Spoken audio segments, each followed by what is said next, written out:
నమస్తే. నాగర్ కర్నూలు జిల్లా తాడూరు మండలం బలానపల్లి గ్రామంలో ఉన్నాము. శివస్వామిలో అనేక కార్యక్రమాలు ఉన్నప్పటికీ ఊళ్ళో కూడా పండగ వాతావరణం. ముఖ్యంగా నా అదృష్టం ఏంటంటే రథసప్తమి రథసప్తమి నాడు సూర్యభగవానుడు జన్మించిన అంటే ఇక్కడే నెలకొని ఉన్న గ్రామంలో ఇప్పటికీ నేను ఆవంచకి వెళ్ళవలసి ఉన్నప్పటికీ మరి స్వాములను కలుసుకునే భాగ్యం నాకు ఉంది కనుక ఇక్కడ రావడం జరిగింది. మరి మనతో పాటు చిన్న చిన్న స్వాములు కూడా ఉన్నారు. శివదీక్ష తీసుకొని వారిని కూడా మాట్లాడించే ప్రయత్నం చేద్దాం. వారి పేరు మాత్రమే అడగదు. ఓం నమ శివాయ స్వామి. ఏం పేరు? జగదీష్. ఎన్నోసారి ఇష్టం మాట కన్యసాంగా. ఓం నమో నారాయణ నమ శివాయ నమ శివాయ. ఎంతమంది అయ్యారు కన్యసాంగ? కన్యసాంగ అంటే ఏమర్థం? 8 మంది అయ్యారా? కన్యసాంగ అంటే ఎట్లా అర్థం తెలుసామని? మొట్టమొదటిసారి ఇష్టం వాళ్ళను అంటారు కదా. ఏ క్లాస్ చదువుతున్నావు? 8th గట్టి చెప్పాలి అలాగా. 8th class. ఎవరేపించింది ఈ శివమాల? అమ్మ చెప్పిందా? ఏమని నాయన చెప్పిందా? గురుస్వామి చెప్పిందా? మీ జతన వల్ల చెప్పిందా? మీ అమ్మ స్వామి చెప్పింది. గట్టే చెప్పాలి పేరు. అమ్మ స్వామి చెప్పింది. ఏం పేరు మీ అమ్మ పేరు? పద్మ. నాన్న పేరు ఏంటి? మల్లేష్. మల్లికార్జుడే. ఎంతమంది మీరు అన్నదమ్ముడు?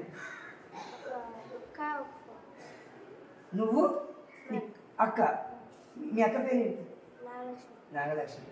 ఓకే, చాలా సంతోషం. మంచిగా ఉంది. 2-3 క్వశ్చన్లు లేదా? కొన్ని చిన్న చిన్న వేస్తా. శివునికి భార్య పేరు ఏదో తెలుసా? శివుని భార్య పేరు పార్వతి. సరే, ఇప్పుడే మాలేశ్వరం చిన్న వయసు. మీకు పెద్ద క్వశ్చన్ ఏమైనా చిన్న వయసు. శివుని కొడుకు పేరు తెలుసా? గణేష్. ఇంకొక కొడుకు పేరు తెలుసా? ఓకే, ఇంకొక కొడుకు పేరు తెలుసా? షణ్ముఖ. కుమారస్వామి. చాలా ఆయన 2 బతికించాం. ఎందుకంటే ఆయన గణేశం పేరు చెప్పినాం, ఆయన పేరు చెప్పినాం. నువ్వు గురుస్వామి దానికి పోయి ఇక్కడ ఏం లేదు, రోజు గురుస్వామి కొంచెం శివపురాణం దానికి. ఎందుకంటే చాలామందికి ఈ నడిచిన పిల్లవాడు 18 సార్లు అయ్యప్ప మాలేశ్వరంలో కూడా అయ్యప్ప తండ్రి తల్లి తెలుస్తుంది. మీరు అనేది ప్యాషన్స్ ఇస్తున్నాం, తింటున్నాం, పోతున్నాం అంతవరకు కొంతమంది. మరి చాలా చక్కగా నేను తెలుసుకో స్వామితో ఏం కొత్త మీరు శివదీక్ష ఏమనిస్తారు? శ్రీశైలం. శ్రీశైలంలో ఎవరు ఉండదు తెలుసా? ఓకే, ఈ చిన్న పెద్ద క్వశ్చన్ వేసే సంతోషం పర్లేదు. చిన్న వయసు అంటే ఈ శివమాల వేయడము నేను బట్టలు కట్టుకోవడమే చాలా గొప్ప పని. రైట్, ఇక్కడ ఇక్కడ నమ శివాయ. ఓం నమ శివాయ. ఏం పేరు స్వామి? ఆనంద్. ఆనందం ఆనందమైన బ్రహ్మానందం దగ్గర ముందు కూడా చెప్పు. ఆనంద్ గారు మీకు వివాహం అయిందా? కాలేదు. ఏం చదువుకున్నావు? 5 వరకు చదువుకున్నావా? ఎందుకు సార్ అందరు చాలా తక్కువ చదువుకుని ఇక్కడ ఈ ఊళ్ళో? కరోనా దెబ్బ పడదా లేకపోతే నీకు ఇంట్రెస్ట్ లేకుండా? సరే, నీకు ఇంట్రెస్ట్ లేదు, కరోనా 2 చేసే సంతోషం. ఏం చేస్తున్నావు ఇప్పుడు? చాలా చక్కటి వృత్తి, బాగుంది. మరి ఎన్నిసార్లు ఇంట్రెస్ట్ మన ఏబట్టి కనీసాన్ని? అయితే నేను ఈ సందర్భం కూడా ఈ గురుసాన్ని కూడా చెప్పాలనుకున్నా. 8 మంది అసలు 8 మంది కన్యసాంలో కనుక వీలైనంత వరకు కొంతమంది కొంతమంది వాహనం కట్టుకొని పోయినప్పటికీ ఈ 8 మంది శివస్వాములను వీలంటే నేను బలవంతమని కాదు, వీలైనంత వరకు నడిపించే ప్రయత్నం చేయాలి. ఎందుకంటే ఇంత చేసి ఒక ఎత్తు పాదయాత్ర, ఆయన పాదతోని మళ్ళీ అన్న నడిచేసిన వాళ్ళ దగ్గర ఎక్కువ 30 సంవత్సరాల నుంచి దాదాపు నడుస్తూనే ఉన్నాం. ఇలా నడిపియాలి శివస్వామి. మరి నడుస్తావు మరి సార్? ఉందా ఆలోచన? లేదు. ఓకే, సంతోషం. మీరు బట్టి చేయాలి పని. ఓం నమ శివాయ స్వామి. కొంచెం ముందుకు రండి. మీ పేరేంటి? లింగం. శివలింగమే నీలో బంధించుకున్నావు కదా, ఇంకేం కావాలి? ఎన్నిసార్లు ఇష్టం? నువ్వు కదా ఎవరేమని చెప్పేసి నువ్వు వేసుకున్నావు అంటే నువ్వులే మీ అంతా మీరు వేసుకుంటారా? అంటే పోయినసారి అనుకున్నావు.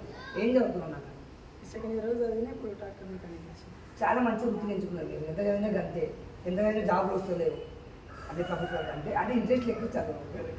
మరి మీరు చదివి టైం పాస్ చేసే కన్నా మీరు చక్కటి వృత్తి ఎంచుకున్నారు. మరి నడవాలనుకుంటున్నావా? అది గురుస్వామి చెప్పాలి. చాలా ఊళ్ళో గురుస్వామి నడవనిస్తారు.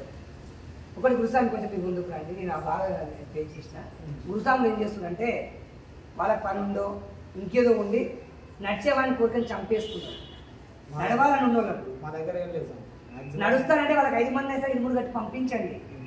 5 మంది నడుస్తామంటే కూడా నడపండి. మీకు ఓకేది వెళ్ళకపోతే కూడా వాళ్ళు నడిపించే ప్రయత్నం చేయండి. పక్క గ్రామాల వెళ్ళకపోతే కూడా 2-3 సెట్ చేసి కూడా పంపించండి. అట్లా చాలా మంది గురుస్వాములు ఏంటంటే మేము సార్ పంపించాలా, మేము సార్ పంపించాలని ఇబ్బంది పెడుతుంది. ఇవాళ ఉండడం ఇవాళ ఎట్లా రేపు మంచిగా అది మీకు చేసే సత్యమే. కన్ను మోస్తే మనం కన్ను తెలిసే చేయడం. మన సమాధానం నడుస్తామంటే చెప్పని స్వాస్థ్యం కాదు కదా. ఎంతమంది నడవాలనుకుంటున్నారో వాళ్ళని నడిపించే ప్రయత్నం చేయండి. నడిచే ప్రయత్నం చేయండి, తప్పకుండా గురు స్వామి సహకరిస్తాడు. మరి ఇంతతో మనం సెలవు తీసుకుందాం.